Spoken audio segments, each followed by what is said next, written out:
नमस्कार, आपका Indian headline news network में स्वागत है। संपादक तुषार कमल पशी ने मेरे साथ इस वीडियो में बने रहिए।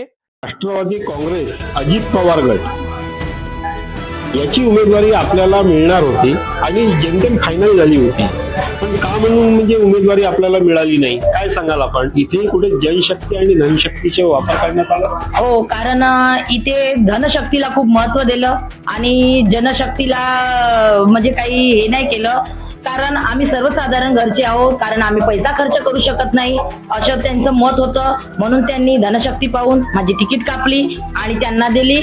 पण तरी पण मी हार नाही मानली, तरी सुद्धा मी अपक्ष लढण्याची तयारी ठेवली आणि तयारी ठेवणार आणि तुमचा विकास पॅनल यांचा विजय असो, विजय असो।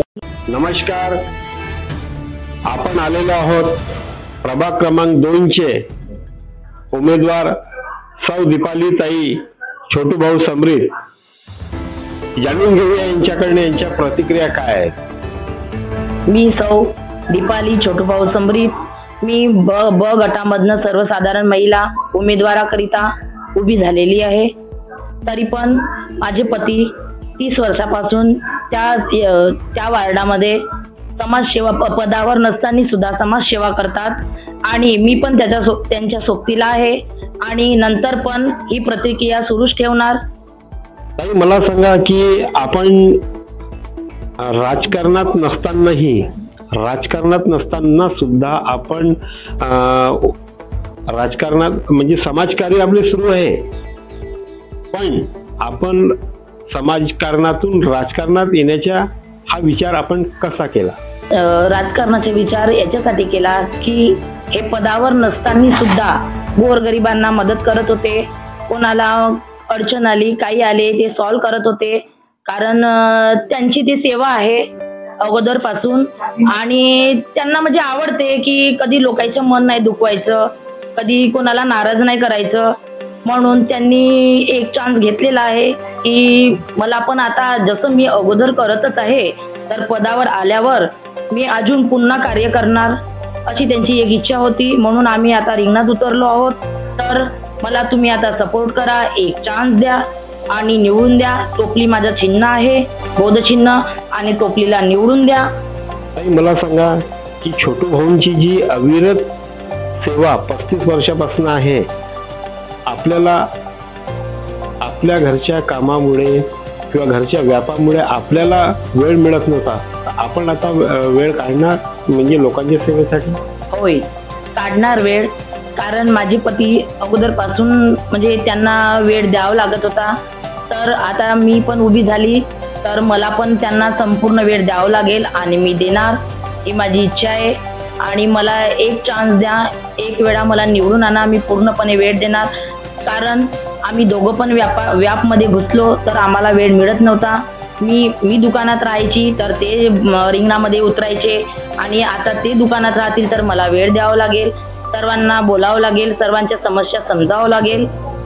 ज्याप्रमाणे छोटू भाऊ समरीत, आपले पती छोटू भाऊ समरीत यांनी जी लोकांना अविरत सेवा दिली 30-35 वर्षापासून, तशीच अविरत सेवा आपण देणार?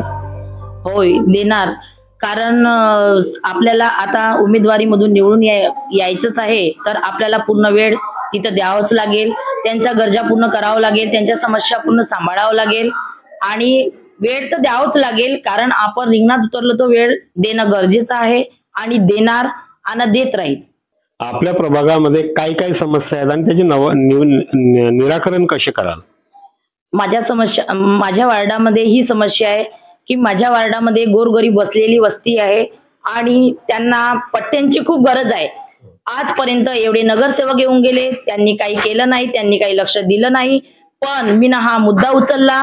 मी जेव्हा रिंगणात उतरली तेव्हा मला असं वाटते की माझ्या वार्डातल्या लोकांना पट्टे यावेत याची मी पूर्ण तयारी करत आहे आणि ते करणारच, कारण माझ्या सोबतीला राजूभाऊचा हात आहे आणि ते मला पूर्ण सपोर्टर आहेत, तर मी पट्टे आणणारच, ही माझी जिद आहे।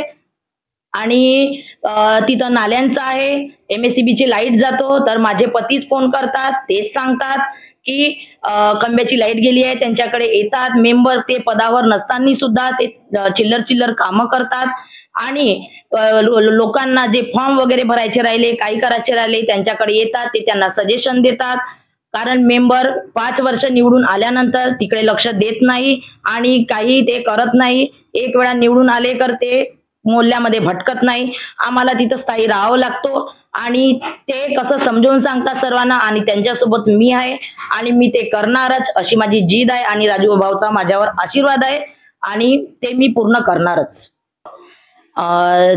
तिथे आम्ही सर्वांच्या सुखादुःखात सामील होतो, त्यांना प्रतिसाद देतो, त्यांना हिम्मत देतो आणि छोट्या मोठ्या धार्मिक कार्यक्रमात हजर राहतो. सर्वांकडे कार्यक्रम असले तर सर्वांना म्हणजे तिथं भेट देतो, सर्वांना म्हणजे सांगतो की आपण असं करू तसं करू. तर आपण सांगा की आपण आपल्याला लोकांनी का म्हणून निवडून द्यावे, का म्हणून आपण म्हणजे आपण असा विचार कसा केला?